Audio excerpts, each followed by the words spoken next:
Hey guys, tonight we drift into one of those topics that's both deeply ordinary and, by modern standards, deeply eyebrow-raising. You're stepping quietly onto a dirt lane in colonial America, somewhere between creaking wood fences and the glow of candlelight in shuttered windows. The year could be 1702 or 1748. It doesn't really matter, because the scene is the same. Inside these homes, young men and women are preparing for courtship, family is preparing for harvest, and, you guessed it, sometimes the wedding bells are ringing for cousins. Yes, that's right. Cousin marriage wasn't whispered scandal, it was just Tuesday, and you probably wouldn't survive the dating pool of early America without stumbling into it. So before you get comfortable, take a moment to like the video and subscribe, but only if you genuinely enjoy what I do here. And hey, drop your location and local time in the comments. I love seeing where you're all tuning in from. It's like a little map of kindred night owls across the globe. Now dim the lights, maybe turn on a fan for that soft background hum, and let's ease into tonight's journey together. You walk into a colonial gathering, a church social, a barn dance, maybe just a shared meal between families who live down the lane. Everyone knows everyone, literally. You don't swipe left or right in a community of 200 people. You just look across the pews and notice your cousin has been looking particularly dashing lately. And instead of sirens going off in your head, you shrug and think, well, that's convenient. Why was this normal? The simplest answer is because survival left little room for squeamishness. When you lived in a tiny settlement with a handful of families, your cousin wasn't so much a taboo option as they were the most practical option. They shared your background, they already trusted your parents, and they probably lived within walking distance, a major perk when long-distance relationship meant a 6-hour horse ride through muddy roads. Mainstream historical fact. In many colonial towns, census records reveal overlapping family trees where first cousin and second cousin marriages were common. It wasn't even a statistic that raised an eyebrow. It was baked into the social fabric. Now here's the quirky tidbit. Wedding invitations didn't always spell out the family connection. Sometimes they'd simply read, "John marries Elizabeth." Everyone in town knew Elizabeth was John's cousin, but there wasn't a need to highlight it. Why call attention to what was just the norm? Historians still argue whether this silence was out of nonchalance or mild embarrassment, but the fact remains. The lack of drama is what's striking. Imagine the atmosphere, wooden pews filled with kinfolk, the smell of beeswax candles, fiddlers sawing away as young couples twirl in heavy wool skirts and leather shoes. The bride blushes not because she's marrying her cousin, but because all 47 relatives are staring at her, whispering about how many quilts she'll need for winter. You feel the coziness of this insular world. It's sleepy, safe, a little claustrophobic. Yes, but also predictable. And predictability was gold in a land where illness, famine, or a bad harvest could ruin everything overnight. Now, about that reality check. You probably wouldn't survive here, not because of cousin marriage itself, but because you'd have no antibiotics, no central heating, and no Netflix. Imagine long evenings where entertainment meant reading scripture aloud or polishing candlesticks for the 50th time. Compared to that, marrying your cousin almost seems like the least of your problems. Think about the whispered conversations around these unions. Oh, you're marrying your cousin? Well, at least he's a good carpenter. Practicality trumped taboo. It was less about sparks flying and more about, does he have strong oxen? Does she know how to spin flax? And will this union keep the land in the family? Even clergy didn't fuss too much, though some did grumble that biblical law had murky guidelines about degrees of kinship. Historians still argue whether ministers in rural America were more permissive out of genuine theological interpretation or just a resigned shrug at limited options. The setting is slow and heavy with routine, the squeak of a butter churn, the thud of an axe in a woodpile, the chatter of geese by the pond. You lean back in your imagination, half smiling at the thought that what would horrify your modern Tinder bio was once seen as a ticket to stability. And here's joke number one, whispered like gossip. If your family tree looks like a circle, You might just be living in early America. Joke number 2 for the sleepless crowd. Forget dating apps. Colonists had the family reunion swipe. One long barn dance and you've got half the town narrowed down. And the third, cousin marriage in early America wasn't taboo. It was basically the colonial version of networking. Instead of LinkedIn connections, you had, well, actual blood connections. As you drift further into this historical haze, picture yourself walking away from that barn dance, lantern in hand, cloak pulled tight.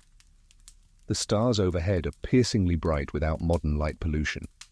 You hear the crunch of frost on the grass, the smell of wood smoke clinging to your clothes. Behind you, another cousin wedding has just been celebrated, and no one bats an eye.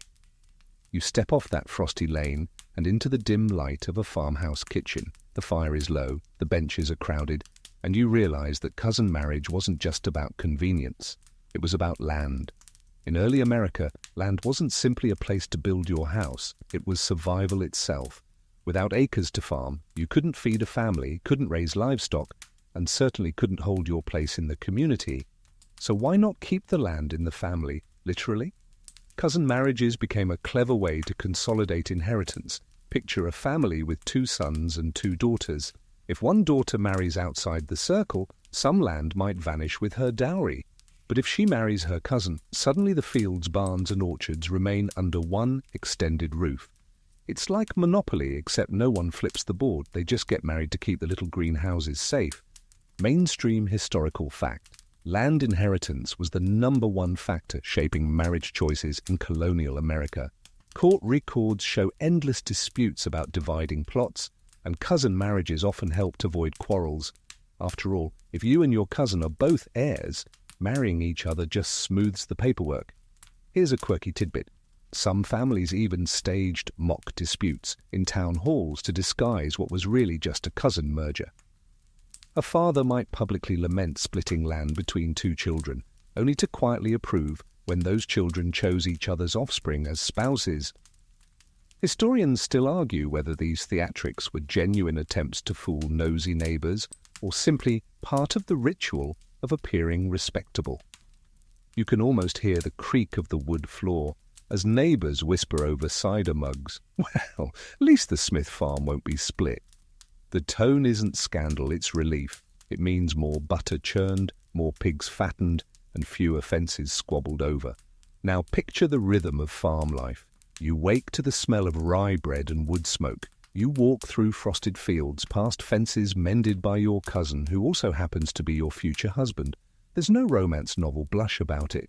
It's just pragmatic. The sun rises, the oxen plough, the kin marry, and life goes on. Your modern brain twitches at the thought, but slow down. Imagine sitting by candlelight, ledger in front of you, dividing acres into neat little blocks. You realize that if your cousin marries you, the math works out. If not, your grandchildren will be stuck trying to farm postage stamp plots, and the family name might sink into obscurity. Joke number 1 for tonight's paperwork session. If colonial folks had Excel, every marriage certificate would have come with a spreadsheet tab. Joke number 2, forget marrying for love. The question was, how many pigs does your cousin bring to the table? If the answer is 5, suddenly love doesn't look so important. And joke number 3, in a world where everyone fought for farmland, marrying your cousin was basically the colonial version of location, location, location. As you sink deeper into the scene, you notice that land wasn't just dirt, it was identity. To keep land was to keep memory, status, and stability. And cousin marriage was the quiet mechanism that kept all those wheels turning without too much fuss. Historians still argue whether colonists truly felt affection for their cousins, or whether these unions were more like business contracts. Maybe both. The diary of one colonial woman mentions her cousin's fine shoulders right next to a tally of cows, suggesting that attraction and economics coexisted awkwardly in the same sentence. So you drift into the hush of night, picturing fields stretching under a silver moon, barns heavy with hay, and families whispering plans that seem odd to your ears but perfectly normal to theirs. Another cousin marriage, another acre saved. You find yourself trudging down the narrow lane of a colonial village once more, this time with an eye toward numbers. Not romantic poetry, not glowing candlelight, but plain arithmetic. The truth is, cousin marriage in early America wasn't just about farms and barns. It was about population math. The world you step into tonight is astonishingly small. Imagine living in a settlement with, say, 300 people. Remove the elderly, subtract the toddlers, divide by gender, and suddenly the available dating pool is maybe 30 souls. Now shave that down further by geography. Some families live 5 miles away, which in the era before Uber and asphalt might as well be a continent. You're left with perhaps 10 potential partners, and of those 10, most are your cousins.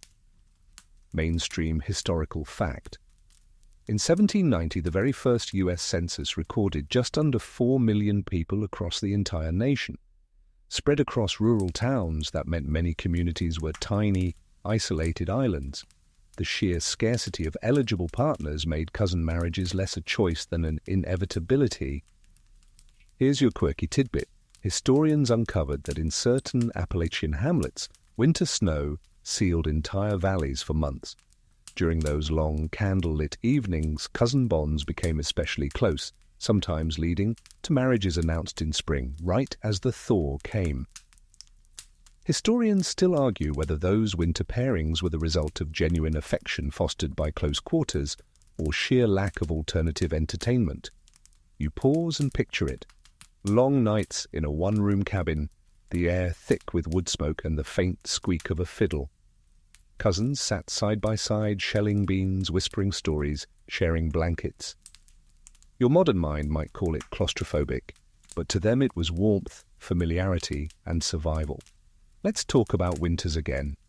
In the 1700s, the long dark months shrank the world down to the size of a hearth. Social events slowed, travel nearly stopped, and your cousin across the lane became the only person you saw with regularity. Add to that the fact that parents approved of keeping property in the bloodline, and suddenly cousin marriage didn't just make sense, it was expected. Joke number 1. Colonial winter dating advice. If you can trudge through 3 feet of snow for her, she might just be worth it. Joke number 2. Forget Netflix and chill. Settlers had spinning wheel and shiver. Picture 2 cousins side by side, carding wool and trying not to fall asleep in their porridge. And joke number 3, if your winter cabin had more cousins than windows, chances are a wedding announcement was coming by spring. You tilt your imagination toward the sensory world, the smell of pine logs snapping, the glow of oil lamps, the constant drip of snow melting from the roof. Outside, the forest creaks under ice. Inside, every familiar face becomes both comfort and inevitability. Now, some colonists were aware that cousin marriage might raise eyebrows in bigger cities, but in small towns it was barely remarked upon. Imagine the conversation. Well, there are no strangers to marry, so cousins it is. And the topic ends there. Historians still argue whether colonial communities saw cousin marriage as a strictly practical concession, or whether genuine romance blossomed despite the limited choices. Letters reveal both stories, one cousin writing of the deep affection I cannot restrain, another simply noting, she is kind and industrious, and we will farm together well. So you let the numbers wash over you. 10 potential partners, 6 of them cousins, 2 already betrothed, 1 living across a treacherous river. The arithmetic makes your modern protests fade into the crackle of the fire. You realize the colonial world was small by necessity, tight-knit by design, and woven together by cousin bonds that to them felt no stranger than borrowing sugar across the lane. You follow that narrow colonial lane straight into a meeting house where the benches creak, the air smells of tallow candles, and a minister clears his throat to read from scripture. If you were hoping cousin marriage was purely about cold math and warm hearths, here comes another layer: biblical justification. For colonists steeped in scripture, the good book was as much a guide to matrimony as to morality, and cousin marriage found its footnotes among the verses. Mainstream historical fact. Many settlers pointed to passages in Genesis where patriarchs married within their extended families. Isaac, after all, wed Rebekah, his first cousin once removed. Jacob famously married Leah and Rachel, both his cousins. For colonists who lived and breathed Old Testament patterns, these examples weren't scandal, they were precedent. Here's the quirky tidbit. Some ministers even preached sermons that slyly endorsed cousin unions, framing them as a continuation of biblical purity. Imagine a pastor in a frock coat raising an eyebrow and declaring, "If it was righteous for Jacob, who are we to condemn?" Historians still argue whether these sermons were heartfelt theology or clever nods to reassure nervous congregants. Now imagine yourself seated on those hard wooden pews, shoulders brushing neighbours, hymn book balanced on your knees. The minister's voice is slow and steady, echoing against bare timber walls.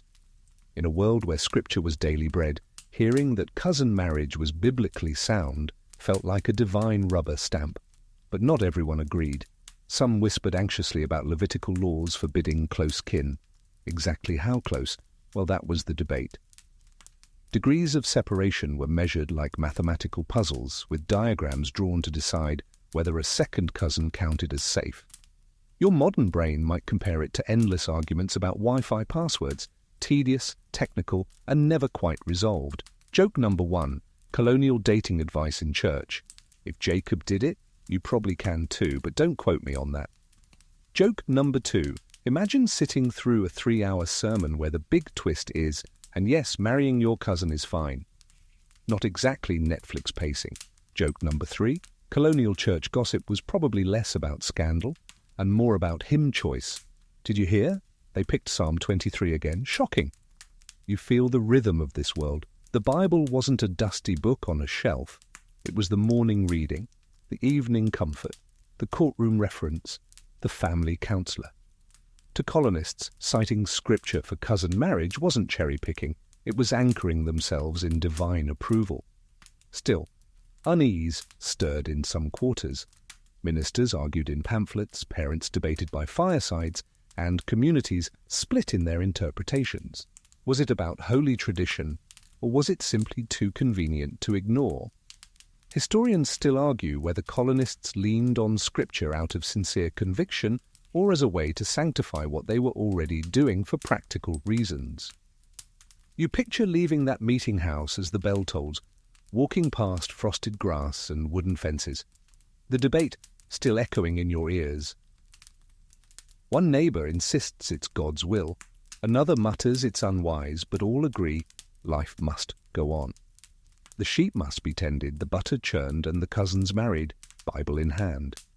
You step away from the meeting house now, boots crunching on the packed dirt of a colonial street, and you realize that cousin marriage in early America didn't spring from thin air. The settlers carried it over with them, tucked neatly in their trunks along with pewter spoons, wool blankets, and Bibles. This wasn't a uniquely American invention, it was a European carryover. Mainstream historical fact. In many parts of Europe, cousin marriage had long been accepted, especially among aristocrats who used it to preserve dynasties. Think of the Habsburgs with their famously tangled family trees. Colonists arriving in Virginia, Massachusetts, or Pennsylvania simply transplanted habits they'd grown up with across the Atlantic. Here's your quirky tidbit. In some German principalities, local ordinances actually encouraged kin marriages because they simplified taxation and inheritance records. It's bureaucratic romance at its finest. Nothing says "I love you" like streamlined tax filing. Historians still argue whether American settlers consciously imitated these old-world practices or just absorbed them without thought, like carrying over recipes for rye bread. Picture yourself inside a timber frame house in New England. The fire pops, and an old grandmother tells stories of her youth in England where her cousin was courted openly and blessed by the village priest. Her words slide easily into colonial ears. This is how it has always been. For her, there's no cultural break, just continuity. But European traditions varied. In Catholic regions, cousin marriage often required a papal dispensation, a formal permission slip from Rome. In Protestant territories, it might be frowned upon but tolerated. When settlers crossed the ocean, these variations blurred together, leaving a patchwork of attitudes in early America. You sense the mixture in every colonial town. A Puritan might raise an eyebrow, a German Lutheran might shrug, a French Huguenot might insist on paperwork, and a Scots-Irish farmer might mutter, "Better a cousin than a stranger." The cultural soup of America meant cousin marriage was never uniformly viewed, but it was broadly accepted enough to survive. Now for a little levity, joke number 1. If European settlers had brought only their recipes, you'd be eating rye bread, not marrying your cousin. But hey, they packed both. Joke number 2. Imagine colonial customs officers checking trunks at port. Do you have contraband, tobacco, cousin marriage traditions? Joke number 3. At least cousin weddings were cheaper. Half the guest list was already family, and you didn't have to mail invitations across the Atlantic. Historians still argue whether cousin marriage persisted in America more because of deliberate continuity with Europe or because isolated conditions here simply reinforced it. Maybe both. When you already believed it was normal back home, the small communities of New England or Virginia just gave you fewer reasons to stop. So you settle into this continuity. The hearth glow softens, the smell of baked apples drifts through the room, and you hear the blend of old-world accents whispering about courtship. Cousin marriage wasn't scandal, it was heritage. And the Atlantic Ocean didn't wash it away, it carried it forward. You leave that timber frame house behind and step into the brisk air of a colonial morning. A rooster crows, the cows low in their stalls, and you begin to see how practicality seeped into every choice, including whom to marry. Early America was not a land of sentimental romance novels. It was a world of survival where cousin marriage solved everyday problems with the efficiency of a well-honed axe. Mainstream historical fact. In colonial America, marriage was less about personal preference and more about economic alliance. Couples were expected to be productive units, farming land, raising children to help with chores, and keeping households running. Cousin marriages often streamlined this process. They joined families who already knew how to cooperate and who trusted one another's labor. Here's the quirky tidbit. In some town records, you'll find marriages where cousins joined forces not only to keep land, but also to combine their skill sets. A woman adept at spinning flax might marry her cousin who excelled at blacksmithing, ensuring their household could make cloth and tools without bartering outside. Think of it as colonial multitasking, one family, many hats. Historians still argue whether these unions were engineered by parents like quiet boardroom deals or simply emerged because the cousins genuinely grew up side by side, admiring each other's skills. Imagine it.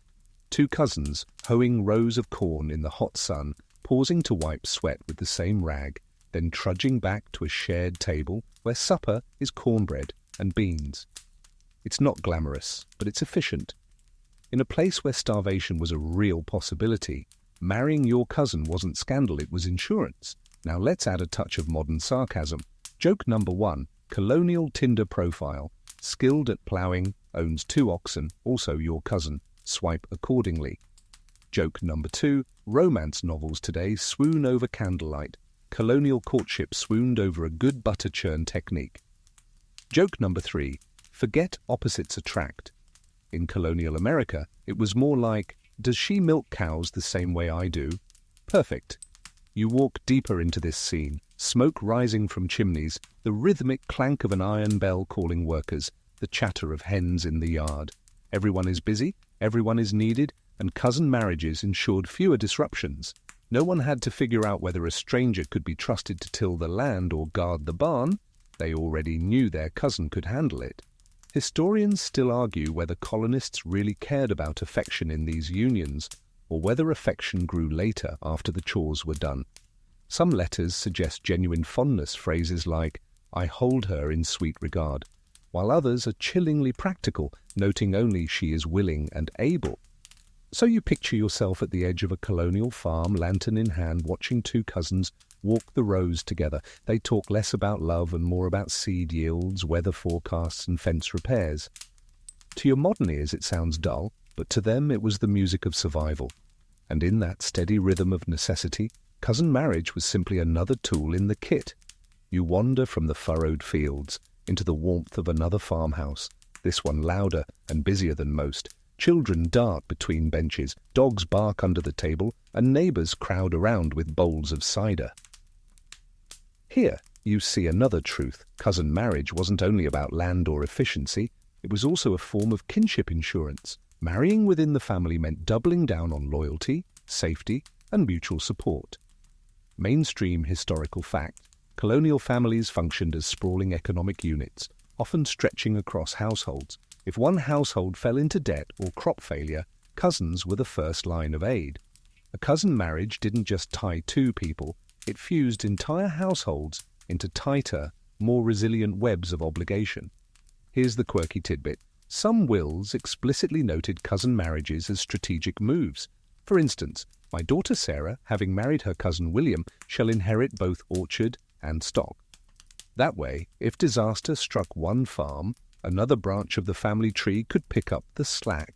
Historians still argue whether this was deliberately planned by patriarchs or just a happy accident of small-town matchmaking. You picture the insurance in action. A cow dies, cousins bring over a heifer. A roof caves in, cousins arrive with saws and spare shingles. A child falls ill, cousins take turns tending fires and grinding herbs. When your whole community is made up of kin, every problem becomes manageable because every solution is in the family. Joke number 1, Colonial health insurance plan. Premium, one cousin. Coverage, unlimited chores. Joke number 2, forget AAA roadside service. Early Americans had CCC, cousin comes constantly. Joke number 3, imagine today's family reunions, now imagine them every day, forever. Congratulations, you've just married your cousin. Now listen closer to the scene around you. The farmhouse hums with activity. Quilts hang over chairs, smoke curls from the hearth, and laughter echoes as cousins tease one another across the table. To you it might look like cabin fever. To them, it was security. When colonists married cousins, they weren't just binding hearts, they were braiding lifelines. Crops, debts, sickness, all became easier to weather when the family tree looped tightly back on itself. In a fragile new world where storms and epidemics loomed, kinship insurance meant the difference between ruin and survival. Historians still argue whether these marriages made families genuinely closer or whether they created suffocating webs of obligation that left little room for individuality. Some letters brim with affection. Our cousinly bond now deepens into partnership, while others groan with complaint. He is but my cousin, and yet his demands weigh heavy. You close your eyes and hear the soft drone of voices, the occasional creak of wood as kin shift on benches, the clink of pewter mugs. Every cousin present is a thread in a safety net. The marriage ceremony is not a spark of romance, but a stitch, sewing two households tighter into the same patchwork quilt. You step out of that crowded farmhouse into the cool night air, but you don't go far. Across the lane, another barn glows with lantern light and the sound of fiddles. Tonight is a cousin courtship ritual, though no one calls it that out loud. To them, it's just another community gathering, a chance to dance, laugh, and sneak glances that carry heavier meaning than 1,000 words. Mainstream historical fact: barn dances and church socials were among the few sanctioned venues for young people to interact in colonial America. Families hovered nearby, watchful but not intrusive, and these events often became the stage where cousin courtships quietly unfolded. Here's the quirky tidbit. In some diaries, cousins confessed to subtle signals, like borrowing the same hymn book on purpose, or arranging to sit side by side at quilting bees. One young woman wrote that her cousin slid the thimble into my hand when no one saw, and I knew then he would ask. Historians still argue whether these coded gestures were widespread, or just the romantic imaginings of a few clever diarists. You pictured the barn, hay bales pushed against the wall, fiddlers scraping lively tunes, skirts whirling in circles as lantern smoke curls upward. Cousins spin past one another, cheeks flushed, stealing glances every time the dance changes partners. Parents smile, pretending not to notice. After all, the practicalities are already worked out. The land, the skills, the kinship. Now comes the slow theatre of courtship disguised as harmless fun. And with that comes our trio of jokes. Joke number 1, forget dating apps. Colonial kids had barn dances with 90% cousin overlap in the algorithm. Joke number 2, Instead of swiping right, you just nod across the hayloft. If she nods back, congrats, you're courting. Joke number 3, colonial small talk. Do you come here often? Yes, every Sunday after chores, and also I'm your cousin. The air is thick with cider, candle smoke, and the smell of sweat and horses. You lean against the rough wood wall, feeling the pulse of the fiddle echo in your chest. It's not romance the way novels later described it. It's practical affection, wrapped in laughter and long glances. Historians still argue whether cousin courtships were met with genuine excitement or whether they were dutiful steps taken under parental expectation. Some letters brim with joy. His eyes alight when we danced, while others sigh with resignation. I shall take him, for he is kin, and father says so. As you sink deeper into the haze of lantern smoke, the fiddle slows, the dancers clap, and another cousin couple edges closer to announcing their engagement. For the community, it's not scandal, it's the quiet rhythm of life, as steady as the fiddle's bow. You leave the barn behind, lantern glow fading, and step into the raw honesty of colonial medicine, or rather, the lack of it. Here's where cousin marriage takes on another angle: health myths. People in early America didn't have our modern understanding of genetics. They weren't fretting over DNA charts or recessive traits. They believed marriage choices had far simpler, almost mystical consequences. Mainstream historical fact. In the 18th century, most colonists thought health was governed by humors, climate, and divine will. Cousin marriage wasn't seen as particularly risky. In fact, some thought marrying within the family preserved good stock, just as farmers bred strong horses with their own line. Here's the quirky tidbit. One midwife's notebook in New England described a cousin-born child as remarkably hearty, of stout form, and of clear complexion. Instead of suspicion, the birth was praised as proof that cousin unions strengthened family blood. Historians still argue whether this reflected genuine belief or simple anecdotal luck, since no one was tallying long-term outcomes in neat, statistical rows. Picture the scene: a dim cabin lit by a single tallow candle, a mother groaning in labor while women bustle with cloths and herbal brews. A cousin husband paces outside, chewing his nails, listening for the cry of the newborn. When the baby comes, healthy and pink, it reassures everyone. Cousin marriage is not only harmless, it's blessed. Joke number 1. Colonial medical advice. If it doesn't kill you by 20, it must be working. Joke number 2. Forget DNA tests. Colonists judged health by how loud the baby screamed and how quickly he grabbed at the midwife's finger. Joke number 3. Cousin marriage was basically the colonial version of trusting your family brand. No logos needed. Of course, not every outcome was rosy. Some families whispered when children were sickly, wondering aloud if kin blood was too close.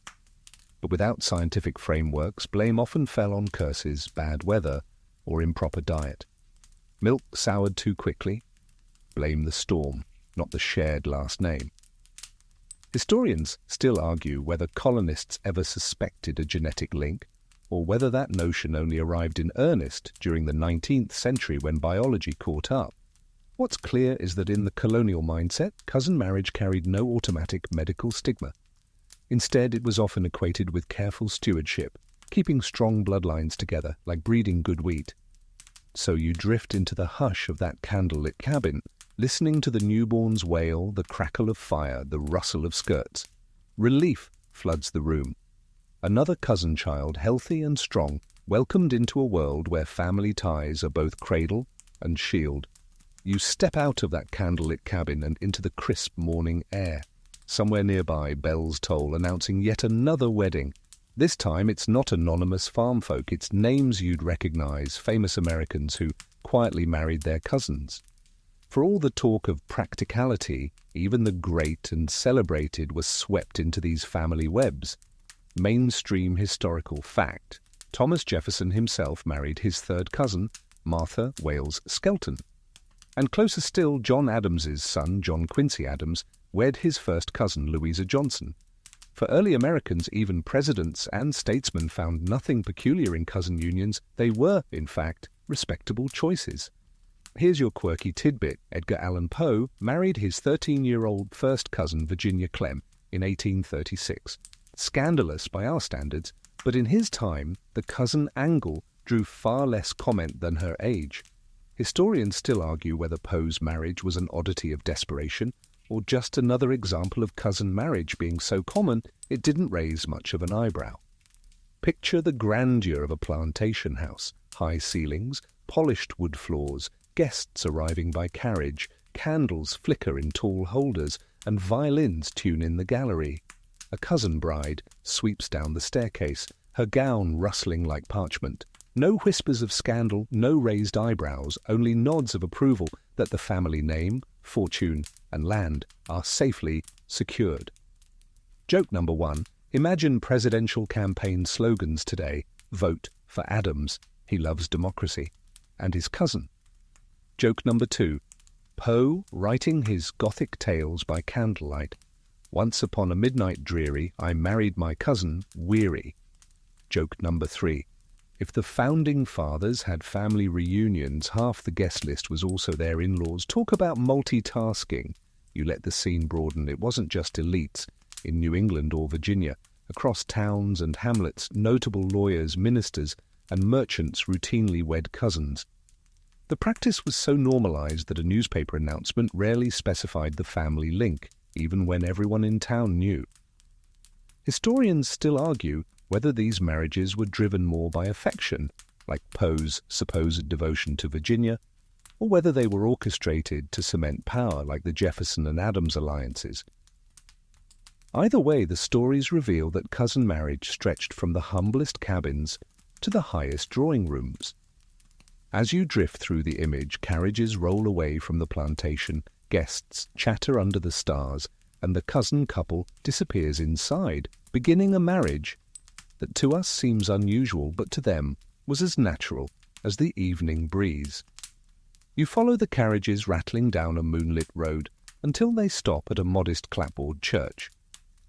The congregation gathers inside, murmuring prayers and straightening hymnals, because the next debate over cousin marriage isn't happening at home, it's happening from the pulpit. Clergy, after all, had to decide whether to bless these unions or condemn them. Mainstream historical fact: different denominations in early America treated cousin marriage unevenly. Anglican and Congregational ministers often turned a blind eye, citing biblical examples as precedent. Meanwhile, some Puritan preachers warned that unions too close smacked of moral danger, citing Leviticus passages about uncovering a relative's nakedness.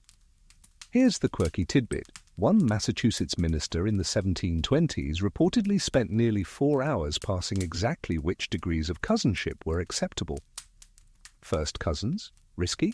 Second cousins, probably fine. Third cousins, as the Lord permits. The congregation, exhausted, finally voted to allow the marriage just so they could go home for supper. Historians still argue whether clergy leaned more on scripture or on social pressure from powerful families who wanted their cousin weddings sanctioned. Picture the inside of that church: rough pine pews, candlelight casting long shadows on whitewashed walls, the preacher's voice echoing in the rafters. You hear the scratch of quills as church clerks jot down approvals or denials in ledgers.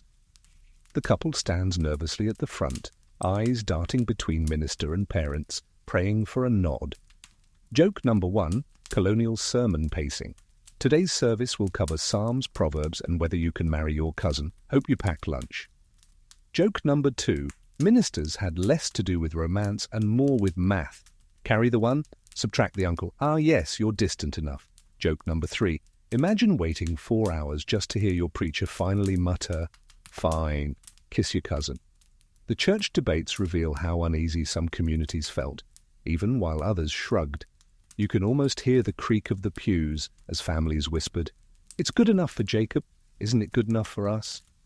But just as quickly others muttered, "It may be lawful, but is it wise?"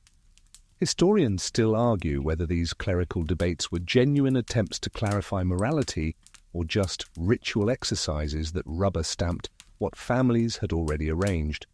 The gap between theology and practice was wide, and in that gap, cousin marriage slipped comfortably through. As you step outside again, the night air feels cooler. The church bell tolls, dismissing a congregation split between approval and doubt. Yet another cousin marriage has been debated, blessed, and folded into the rhythm of colonial life, sanctified by scripture, tolerated by clergy, and quietly accepted by the village. You leave that clapboard church behind and wander toward the courthouse, where oak desks creak under piles of parchment. This is where cousin marriage turned from pulpit debate into legal ink.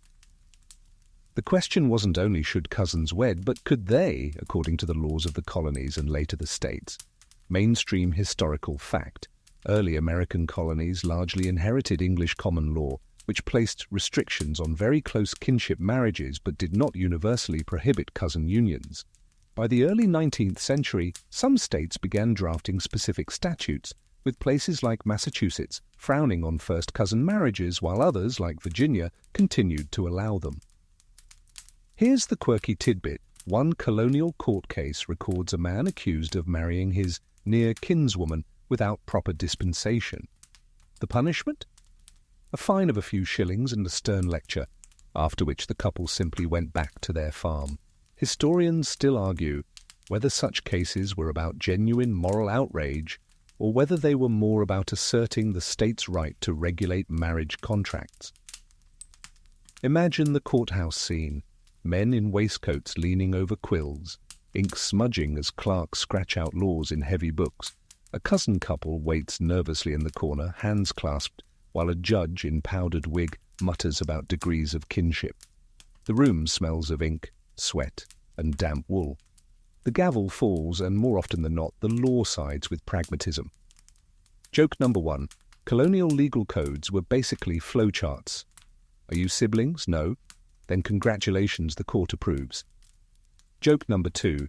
Imagine a dusty law clerk sighing, I went to all this schooling just to calculate cousin math. Joke number 3. Cousin marriage laws were the original fine print, tiny details no one read until it was too late. The law wasn't consistent. In some states, cousin marriage was legal well into the 19th century. In others, reformers pushed for bans, citing new anxieties about heredity.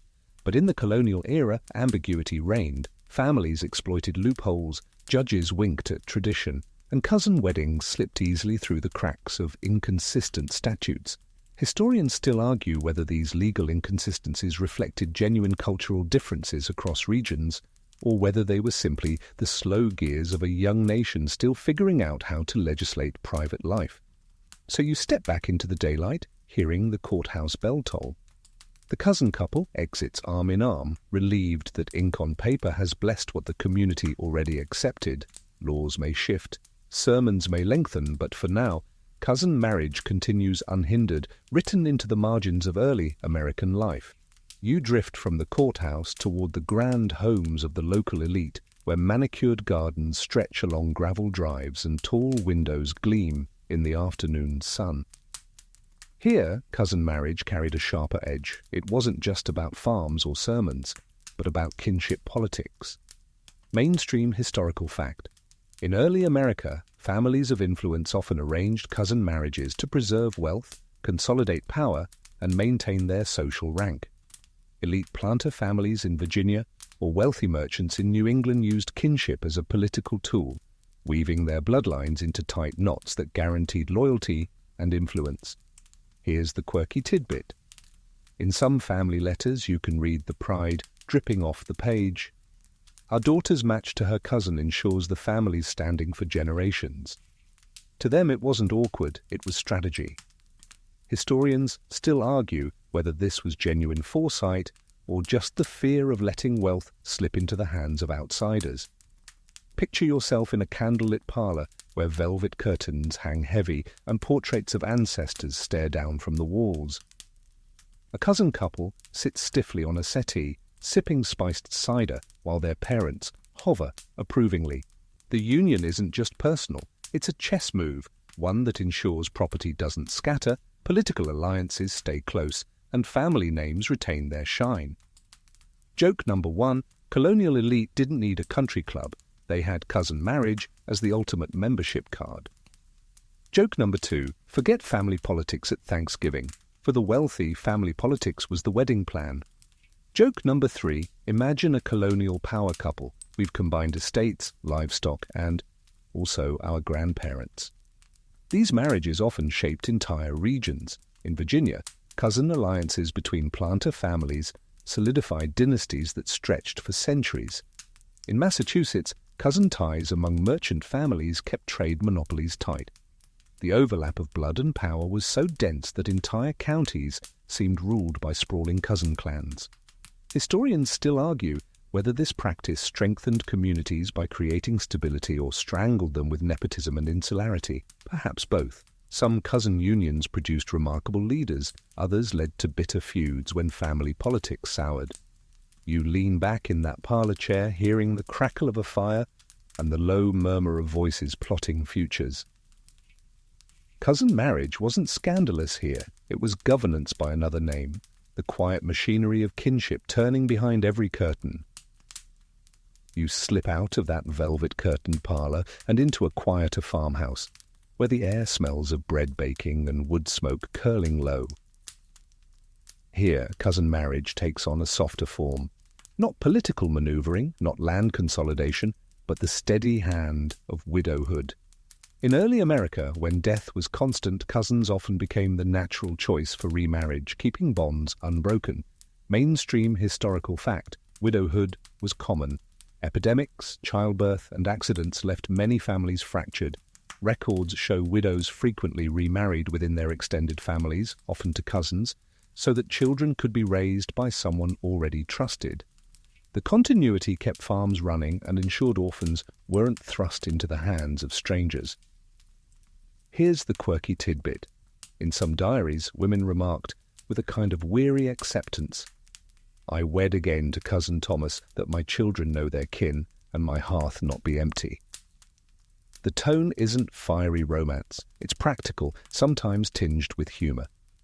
Historians still argue whether these marriages carried affection or whether they were solemn bargains struck to survive. Picture it. A widow sits by the fire, mending a child's shirt, her eyes red from mourning.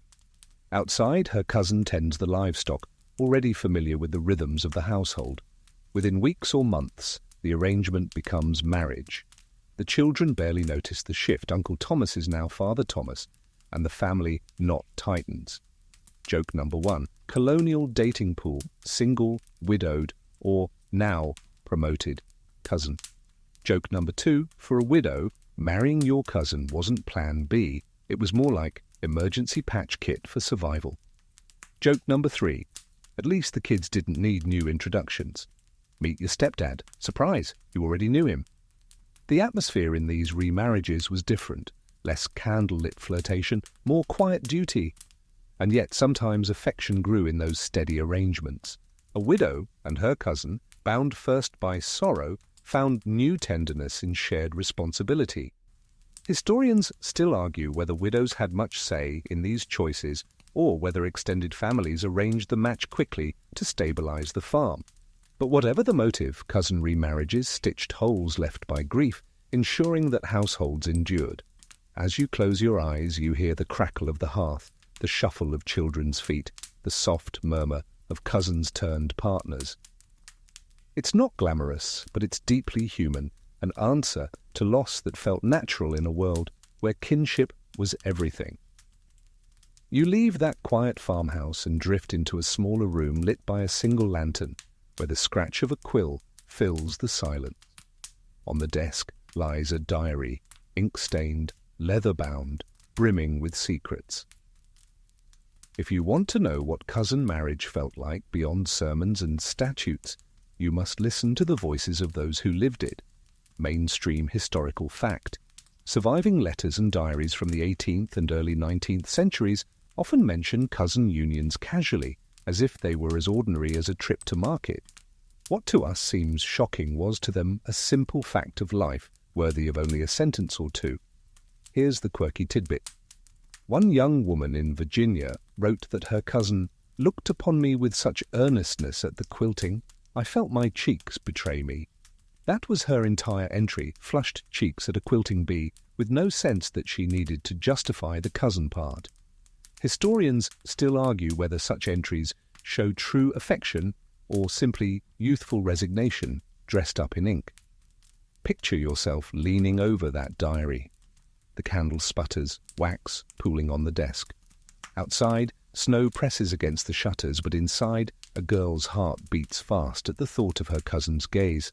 You flip the page and find another letter, this time from a young man who confides, "Though she is kin, she is the best match, for her wit is quick and her hands never idle." Practicality and admiration blend seamlessly. Joke number 1, colonial flirting, passing a thimble at a quilting bee. Not exactly Tinder, but effective. Joke number 2, diaries back then were basically Facebook status updates, except half of them read, "Married my cousin, feeling blessed." Joke number 3. Imagine future historians snooping your texts and debating, did he really mean lol, or was that just resignation? The voices in these pages aren't scandalized. They're tender, pragmatic, sometimes shyly humorous. Cousin marriage wasn't a confession, it was an update. Families read aloud letters describing new engagements without batting an eye. Historians still argue whether these quiet words reveal love suppressed by duty or duty softened by love. Some entries read like sighs of compromise, others like giddy notes of infatuation. Perhaps the truth is both. You close the diary and blow out the lantern, imagining shelves lined with other volumes, each filled with whispers of cousin glances, hand squeezes at quilting bees, and letters folded carefully under pillows. In the hush of that candlelit room, cousin marriage becomes less an institution and more a heartbeat, private, ordinary, and woven into the fabric of everyday life. You set that diary back on its shelf and step outside, into the raw frontier wind. The neat fences and clustered villages of New England fall away, replaced by scattered cabins, wide fields and forests that stretch without end. Out here, cousin marriage takes on yet another character. Distance didn't always prevent kin unions, and sometimes it encouraged them. Mainstream historical fact. As families pushed westward from the Appalachians into the Ohio Valley and beyond, settlements were small, isolated, and built almost entirely by extended kin groups. Cousins often migrated together, staking claims on neighboring tracts of land. Courtship options on the frontier were even narrower than in the old towns. Here's the quirky tidbit. Travelers' journals mention communities where nearly every household was related by blood. One early settler in Kentucky joked, "If you shout cousin, the whole valley will turn their heads." Historians still argue whether these clusters formed by deliberate choice to maintain trusted kin networks, or whether it was simply the accident of chain migration, where one cousin followed another into the wilderness. Picture it. A log cabin with smoke rising from a clay chimney, a clearing hacked out of dense woods, children tumbling barefoot near a half-built fence. Two cousins, raised together since childhood, now find themselves the only eligible young pair within a 5-mile radius. Courtship here isn't about options, it's about endurance, companionship, and the comfort of a familiar face in a dangerous, lonely land. Joke number 1. Frontier dating pool, me, you, and the bears. And the bears aren't interested. Joke number 2. Long-distance relationships didn't exist. If your cousin lived across the next hollow, that was already considered remote. Joke number 3. On the frontier, the phrase "keeping it in the family" was less scandal and more survival strategy. The frontier's dangers magnified the appeal of kin marriages. Families needed alliances they could trust to defend against raids, to share labor during harvest, and to nurse the sick. A cousin wasn't just a partner in the romantic sense. They were a known ally in a place where trust could not be easily extended to strangers. Historians still argue whether frontier cousin marriages were more affectionate, because isolation gave young couples freedom from strict church oversight, or more pressured, since limited choices meant fewer chances to resist parental wishes. Letters suggest both, some glowing with love, others flatly noting, "He is my cousin and my only option." As you linger in the clearing, the cicadas buzz, the river hums in the distance, and the light fades behind a line of trees. A cousin couple sits on the cabin stoop, shoulders touching, watching the sun disappear. In this raw edge of America, where survival hinged on kin, cousin marriage wasn't odd. It was the most natural arrangement of all. You leave that frontier cabin behind and step into a quieter scene, a physician's office, though office is too generous. It's more like a single room with a wooden desk, a few jars of herbs, and maybe a well-thumbed anatomy book brought over from Europe. Here, cousin marriage comes under a new kind of scrutiny. With the slow rise of medical science in the late 18th and early 19th centuries, people began whispering, could marrying your cousin actually be dangerous? Mainstream historical fact. By the early 1800s, doctors started connecting hereditary illness with close kin marriages. The idea of consanguinity entered medical vocabulary, and pamphlets began circulating warning of increased risks of idiocy or weak constitutions in children born of cousins. Though crude by modern standards, this was the seed of today's genetic awareness. Here's the quirky tidbit. One early American doctor published a treatise claiming cousin marriage could weaken the vital spark, though his evidence consisted mostly of anecdotes about families he personally disliked. Historians still argue whether these medical concerns were genuinely rooted in observation or whether they were tangled up with social prejudice, targeting poor rural families who practiced cousin marriage more openly. Picture yourself inside this room, shelves lined with dusty bottles of laudanum, dried herbs hanging from rafters, a doctor bent over notes by candlelight. He frowns, dips his quill, and mutters about hereditary weakness. Outside, families still marry cousins without hesitation, but inside these four walls, suspicion is starting to grow. Joke number one, colonial science basically amounted to your cousin sneezed, must be hereditary. Joke number two, forget double-blind studies. Doctors of the era were more like, I met one family with 3 sick goats, case closed. Joke number three, if WebMD had existed, every colonial cough would have been diagnosed as probably cousin-related. But the whispers spread. Ministers repeated them, reformers seized them, and by the mid-19th century, cousin marriage began to face not just moral debate, but medical alarm. In frontier communities, people shrugged it off, but in cities, where new scientific ideas buzzed, attitudes shifted quickly. Historians still argue whether these medical fears actually reduced cousin marriages or whether industrialization and urban growth, bringing bigger dating pools, were the real culprits. Either way, you can feel the tension in this tiny doctor's office as ink dries on warnings that will change how Americans see their own family trees. You step back into the night, leaving the faint smell of herbs and candle smoke behind. For the first time, cousin marriage is not just practical or biblical, it is under the microscope, its future clouded by science's flickering lamp. You step away from that candlelit doctor's room and find yourself in a bustling marketplace where languages mingle as easily as the smell of spices. Early America wasn't only English farms and Puritan sermons. It was a patchwork of cultures, each bringing its own customs, including views on cousin marriage. Mainstream historical fact. Cousin marriage appeared in Native American communities, though practices varied widely between tribes.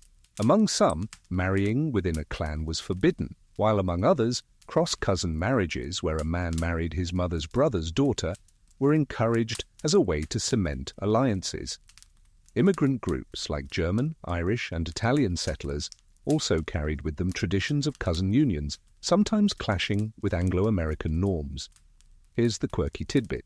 Anthropologists found records of Cherokee communities where cousins were joking partners, teasing each other in public as part of ritual kinship. Meanwhile, in some West African cultures brought over through slavery, cousin marriage was viewed as strengthening extended families. Historians still argue whether early Americans adopted, ignored, or quietly borrowed these practices from their neighbors. Picture it, a market square buzzing with color.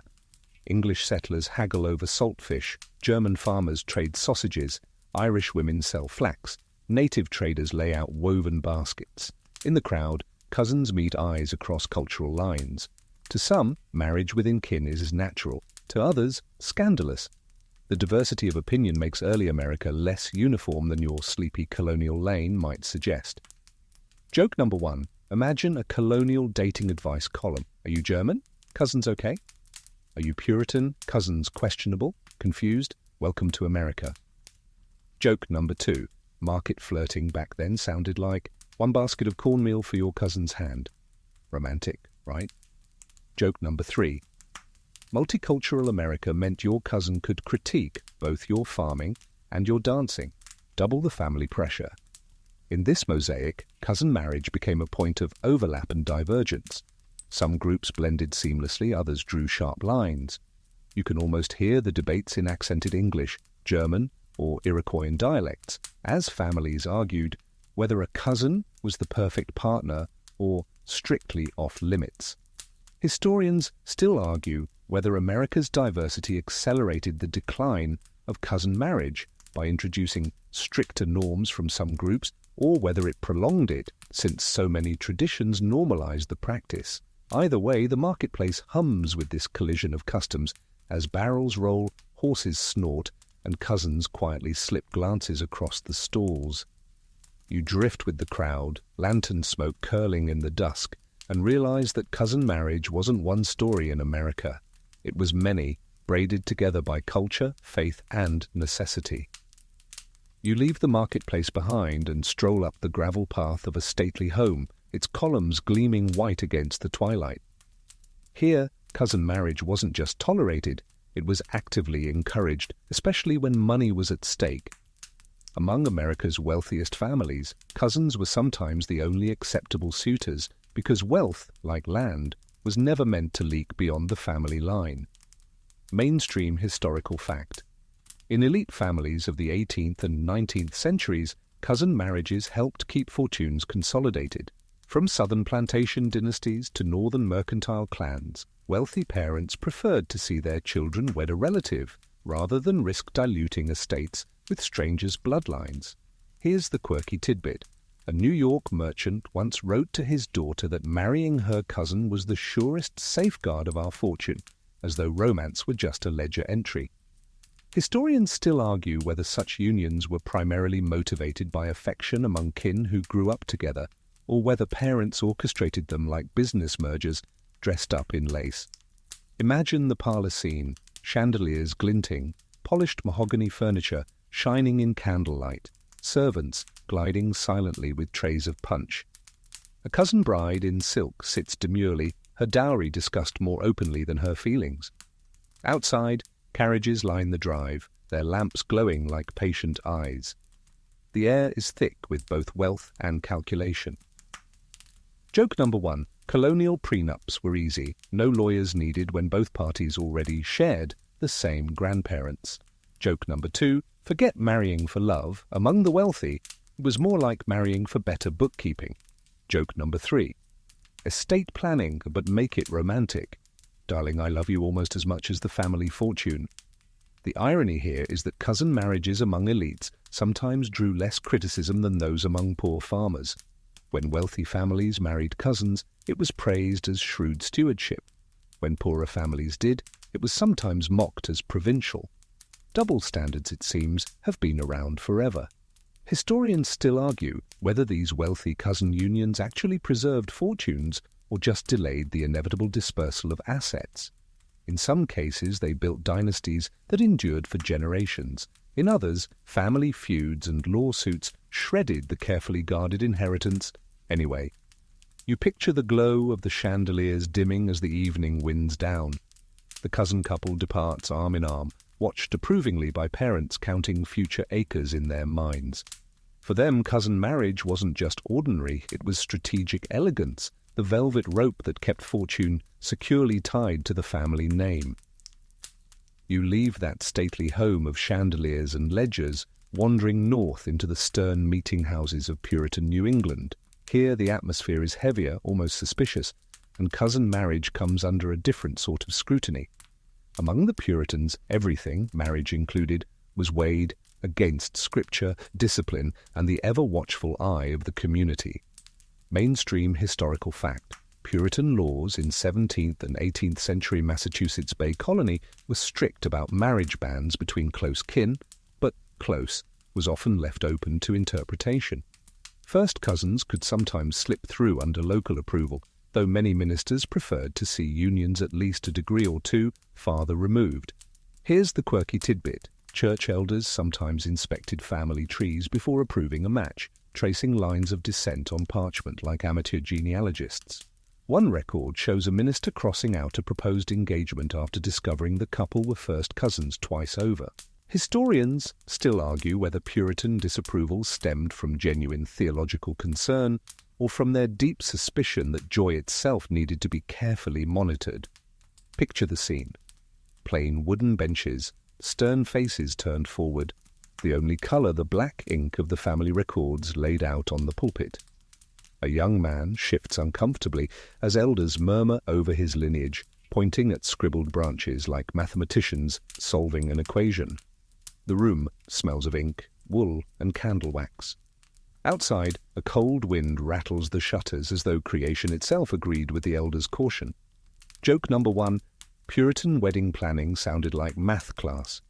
If John is Sarah's cousin twice removed and Sarah's father is also John's uncle, how many candles are needed for the ceremony?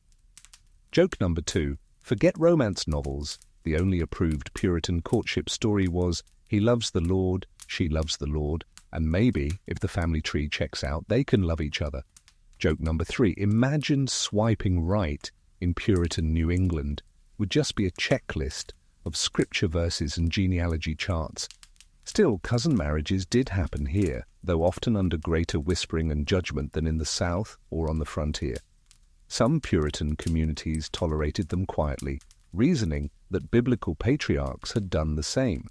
Others muttered that it was too dangerous both spiritually and biologically. Historians still argue whether Puritan caution genuinely reduced cousin marriages or whether it simply pushed them into quieter corners, hidden behind carefully folded family trees.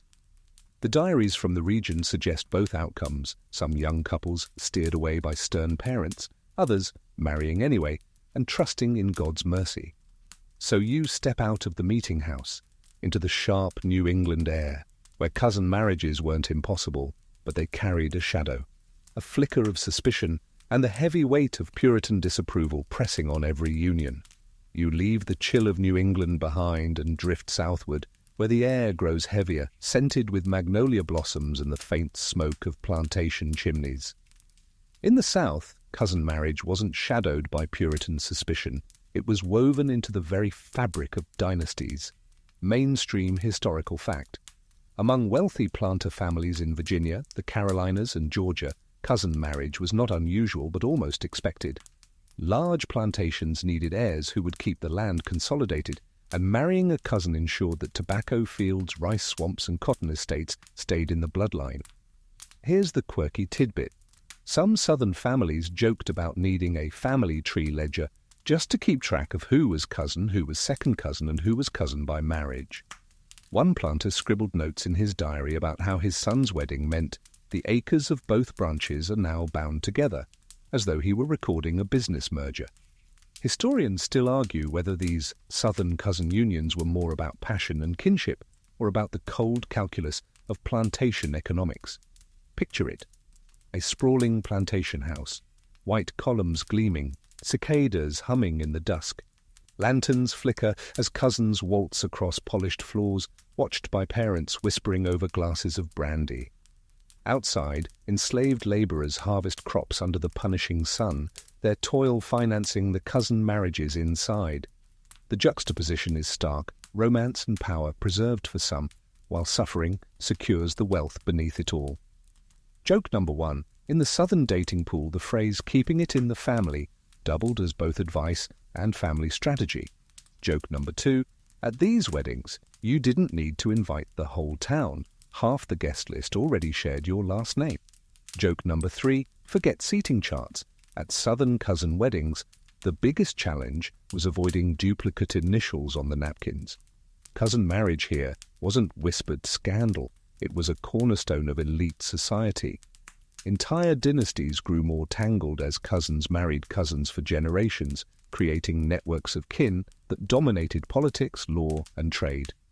Historians still argue whether this insularity strengthened the South's ruling class or sowed seeds of eventual weakness, as tight-knit dynasties sometimes turned brittle. What's clear is that the South's cousin marriages left legacies not just in family trees, but in the very geography of plantations that stayed under the same surnames for centuries. As you walk away from that plantation porch, cicadas still buzzing, you feel how cousin marriage in the South was less about survival and more about empire. Dynasties preserved one cousin wedding at a time. You step away from the buzzing cicadas of the South and head west, where the air feels sharper, the land wilder, and cousin marriage bends again to fit new realities. Out here, in wagons rolling toward the horizon, cousin unions weren't dynastic maneuvers or Puritan debates. They were the quiet glue that held families together in motion. Mainstream historical fact. As settlers pushed westward in the late 18th and 19th centuries, cousin marriages remained common because families often migrated in clusters. Entire wagon trains could be filled with extended kin, and when they reached their destination, the pool of eligible partners was often just those same cousins who had trudged through mud and mountains together. Here's the quirky tidbit. In one pioneer diary, a young woman confessed she was glad for the company of cousin Henry, who shall be my partner, for there are no others on this wide road. The entry wasn't sorrowful but practical. After months of creaking wagons and endless plains, a familiar face was more appealing than waiting for a stranger to appear over the next ridge. Historians still argue whether frontier cousin marriages were born of romance blossoming under hardship or simple necessity written into dusty trail ruts. Picture the scene. A campfire glowing on the prairie, sparks rising into an endless sky. Wagons circle close for protection, oxen shift restlessly, and families huddle together for warmth. Around the fire, cousins share stories, pass biscuits, and sometimes share glances that hint at a wedding when they reach their new homestead. Joke number 1. Frontier dating motto. It's a long trail. Marry your cousin, at least you'll have someone to split the beans with. Joke number 2. No matchmakers on the prairie, unless you count your grandmother loudly hinting by the fire. Joke number 3. Forget long-distance relationships. Pioneers thought 2 wagons away was practically foreign. In the West, cousin marriage wasn't just accepted, it was often celebrated as proof that families had endured the journey intact. After months of hardship, a cousin wedding symbolized survival, stability, and hope for the future. Historians still argue whether westward expansion increased cousin unions by forcing families into tight-knit clusters, or whether it diluted them by eventually bringing settlers into contact with strangers from other regions. The answer may be both. On the journey itself, cousins became inevitable partners, but in growing frontier towns, new faces slowly broadened the options. You close your eyes and feel the prairie wind in your hair, hear coyotes howling in the distance, and sense the fire's warmth on your skin. Cousin marriage out here wasn't scandal. It was as ordinary as the wagon wheels creaking and the stars blazing overhead, a continuation of kinship in a land that demanded every ounce of unity. You leave the prairie campfires behind and wander into a quieter evening parlor where a single lamp flickers beside a shelf of books. Here, cousin marriage slips out of ledgers and sermons and into the realm of fiction. Literature, after all, often reflected and sometimes mocked the habits of the day. Mainstream historical fact. By the early 19th century, American and European novels alike featured cousin marriages without fanfare. Jane Austen, for example, famously wrote about Fanny Price's marriage to her cousin Edmund in Mansfield Park. American readers absorbed these stories as reflections of respectable, if occasionally awkward, unions. Here's the quirky tidbit. Some satirical plays poked fun at cousin weddings, portraying family reunions that doubled as matchmaking fairs. Audiences chuckled at characters fretting, "But he is my cousin," only to be reminded by others that this was more convenience than calamity. Historians still argue whether literature normalized the practice by presenting it as dull routine, or whether satire chipped away at its respectability by planting seeds of ridicule. Picture it. A young woman seated at a writing desk, pen scratching across paper, her heroine torn between passion for a stranger and the steady devotion of her cousin. Readers in parlors across America debated the choice, some nodding approvingly when the cousin prevailed, others sighing that true love deserved a fresher face. Joke number 1, if colonial novels had back covers, they'd read, "A tale of love, duty, and yet another cousin." Joke number 2, forget plot twists. The real suspense was whether the heroine would marry her first cousin or her second. Joke number 3, imagine attending a book club in 1820. Half the conversation is about morality, the other half is just, well, my cousin married his cousin too. Literature gave cousin marriage a cultural mirror. Sometimes it looked noble, sometimes it looked boring, and sometimes it looked faintly absurd. Yet readers kept turning the pages, perhaps because these fictional cousins resembled their neighbours, friends, or even themselves. Historians still argue whether novels like Mansfield Park bolstered the practice by romanticising it, or undermined it by exposing its awkwardness. What's clear is that cousin marriage had fully entered the cultural imagination, not hidden in church records, but splayed across storylines read aloud in parlours by lamplight. You lean back in your chair, hearing the scratch of quills and the soft murmur of voices reading aloud. Fiction didn't invent cousin marriage, but it ensured the custom was never just fact. It was also story, woven into the collective imagination of a society slowly shifting toward new ideals of love. You set aside that lamplit novel and stroll into a tavern where the smell of ale and wood smoke thickens the air. Here, cousin marriage wasn't written in dusty ledgers or romantic plots. It became the butt of jokes. Because even in early America, people found ways to laugh about the obvious. Marrying your cousin was common enough to poke fun at, even while it was accepted. Mainstream historical fact. Colonial humour often surfaced in almanacs, tavern banter, and newspapers. Cousin marriage was sometimes teased as a way to save postage, since invitations didn't need to go far, or mocked as a solution for families too lazy to travel outside their town. Here's the quirky tidbit. A satirical 18th century broadside described a fictional town where every wedding was a cousin match, until the family tree curled back on itself like a pig's tail. Historians still argue whether such satire reflected genuine discomfort with the practice, or whether it was just harmless ribbing in communities that accepted it as normal.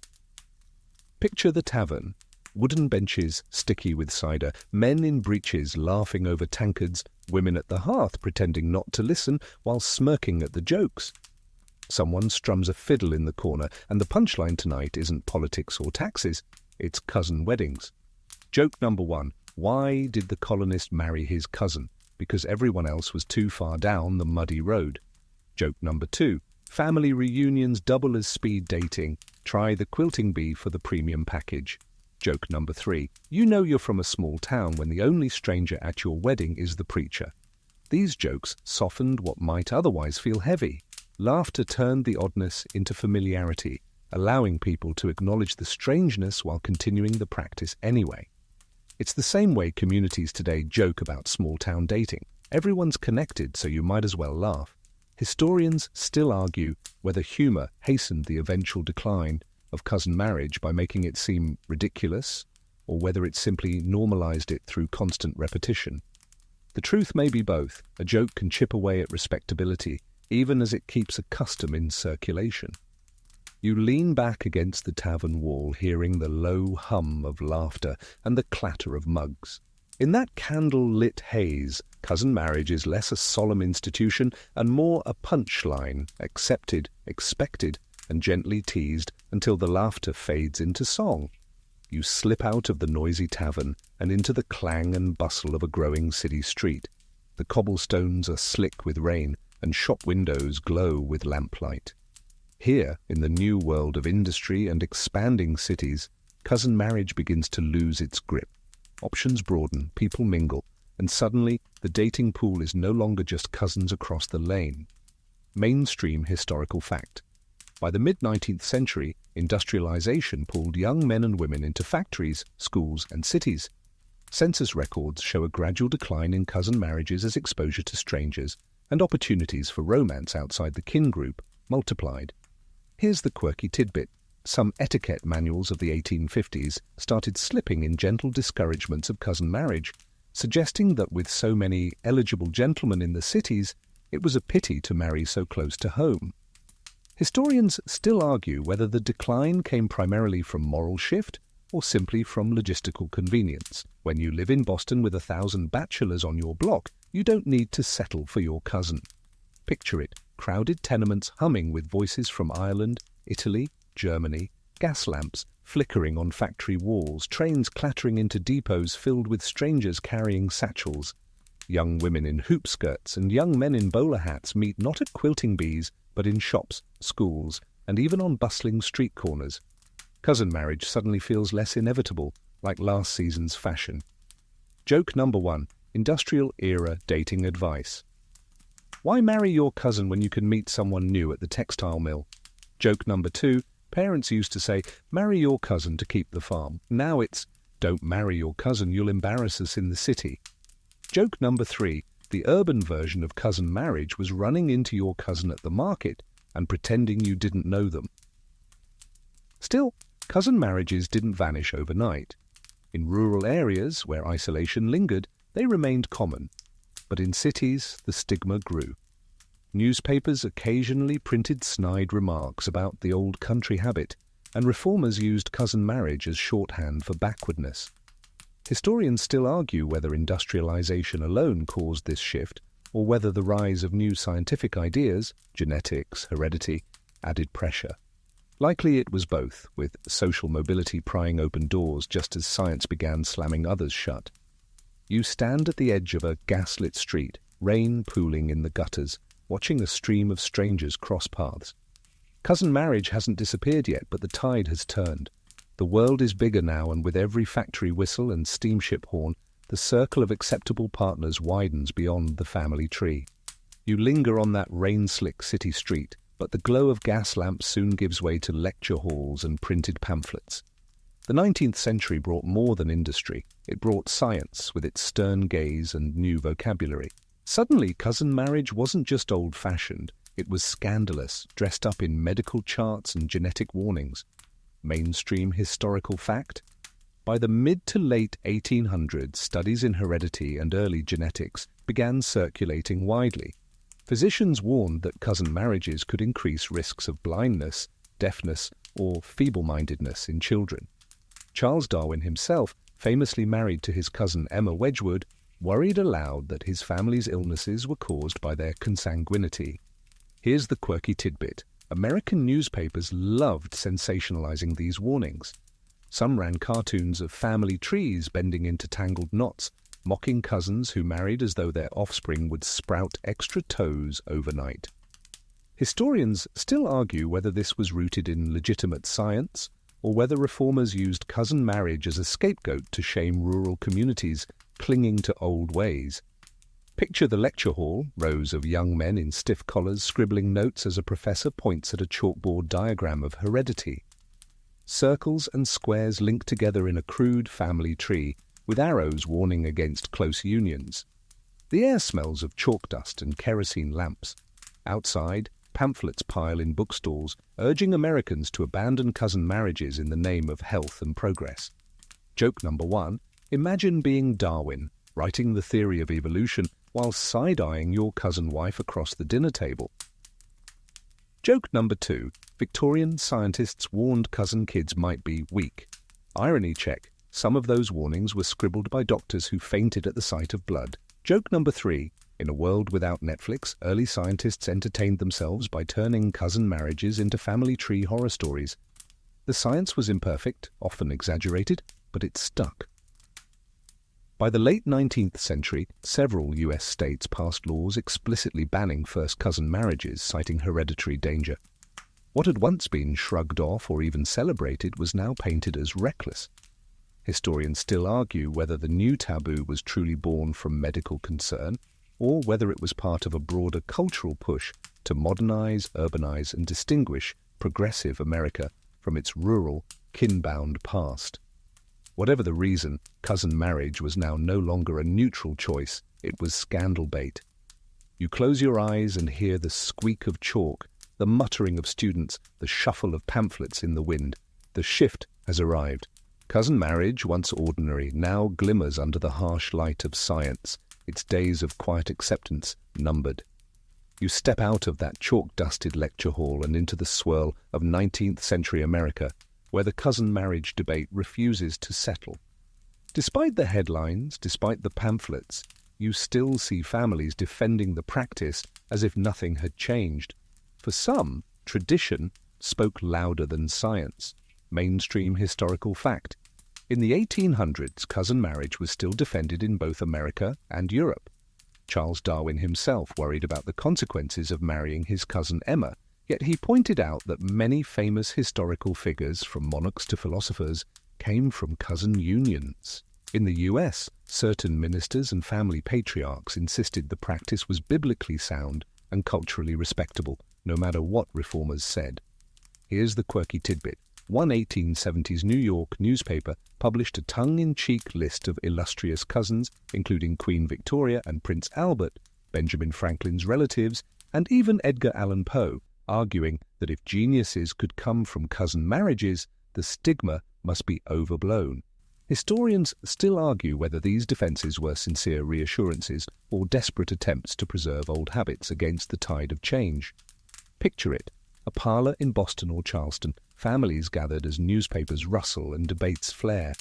One uncle slams his fist, declaring, "It was good enough for Abraham and Isaac," while a younger cousin murmurs about new studies showing hereditary weakness. The oil lamps flicker as voices rise. Half sermon, half dinner table squabble. Joke number one. Victorian debating clubs basically boil down to, "Your cousin marriage is noble, mine is scandalous." Joke number two. Imagine family reunions back then, half the relatives arguing over whether cousin marriage was righteous, the other half quietly announcing engagements. Joke number three. You know it's a hot topic when even Darwin, the man who explained survival of the fittest, worried about his own family tree. In small towns, the practice carried on with little fuss. In cities, reformers grew louder, citing health risks and modern morality. The cultural divide widened. Rural America shrugged, urban America frowned, and newspapers happily printed both sides. Historians still argue whether cousin marriage's defenders truly believed in its benefits, or whether they simply resisted being told that their parents, grandparents, and ancestors had all been wrong. To defend cousin marriage in the 19th century was often to defend family honour itself. You step back into the night, the debate still echoing. Cousin marriage is no longer silent or unquestioned. It has become a battleground, a practice both defended as tradition and attacked as dangerous. The old comfort of its normalcy is gone, replaced by argument in every parlour and every paper. You leave that noisy parlour debate and wander down a dirt road into the countryside where lamps burn low and silence hums under the stars. Here, cousin marriage lingers long after cities have declared it suspect. In rural America, far from pamphlets and reform societies, families keep to their ways, clinging to kinship as if nothing has changed, mainstream historical fact. Even as state laws tightened in the late 19th and early 20th centuries, cousin marriages remain common in isolated farming regions from the Appalachians to the Plains. Church registers and county courthouses show cousin unions well into the 1900s, long after urban America considered them old-fashioned or even shameful. Here's the quirky tidbit. In some towns, cousin weddings were still celebrated with barn dances and quilting bees, though gossips might joke quietly on the side. A Kentucky fiddler once wrote in his memoir that half the tunes I played were for cousins, and the other half for strangers marrying into the clan. Historians still argue whether these rural holdouts were stubbornly defiant or simply untouched by the cultural shifts sweeping cities. Picture it. A mountain valley hemmed in by ridges, a one-room church glowing with lanterns, the same surnames filling every pew. The couple at the altar are cousins, but no one bats an eye. They exchange vows as fiddles warm up in the barn next door, where benches are already cleared for dancing. Children run between rows of pies and jugs of cider. The mood is not scandal, it is celebration. Joke number one. In some towns, the family tree wasn't just tangled, it was basically a wreath. Joke number two, forget gossip columns. The local news could just write, cousins married again. Joke number 3, small-town efficiency. No need for complicated introductions when everyone already knows your entire extended family. These rural cousin unions carried on the rhythms of earlier America, even as science, cities, and reformers sneered. They were survival strategies, social traditions, and sometimes just plain habit. For families living miles from the nearest town, it was simpler to marry the cousin you already knew than to risk courting a stranger 2 valleys away. Historians still argue whether these last holdouts faded slowly under the pressure of law and stigma, or whether they dissolved quickly as young people left for cities and broader choices. What is clear is that for many rural Americans, cousin marriage endured quietly, woven into the fabric of small-town life, even as the rest of the nation turned its gaze elsewhere. You step out of the lantern-lit church, hearing fiddles rise into the night, the laughter of kin echoing across the hills. Here, cousin marriage hasn't vanished. It still thrives, tucked away in pockets of America that time seems reluctant to touch. You step away from that lantern-lit barn dance and wander forward in time into the patchwork of modern America. The streets buzz with cars, neon lights glow over diners, and cousin marriage is no longer the norm, but it hasn't disappeared. Instead, it has become something rare, controversial, and unevenly stitched across the legal map. Mainstream historical fact. As of today, about half of US states ban first cousin marriage outright, while the others allow it under varying restrictions. In some places, it's permitted only if couples are past childbearing age, or if they undergo genetic counseling. The practice has shrunk dramatically since the 19th century, but it still quietly exists in both rural communities and among immigrant groups who carry traditions from abroad. Here's the quirky tidbit. In a handful of states, the law specifically requires a doctor's note before cousins can marry. Imagine walking into a clinic and asking for a permission slip to wed your cousin. Historians still argue whether these laws are relics of outdated eugenics-era fears or sensible safeguards rooted in modern genetics. Picture it, a couple standing nervously at a county clerk's office, waiting to see if their state will issue a license. The clerk flips through a rule book, sighs and says, "Yes, but only if you're both over 55. Or, "No, but you can drive 3 hours across the border and try there."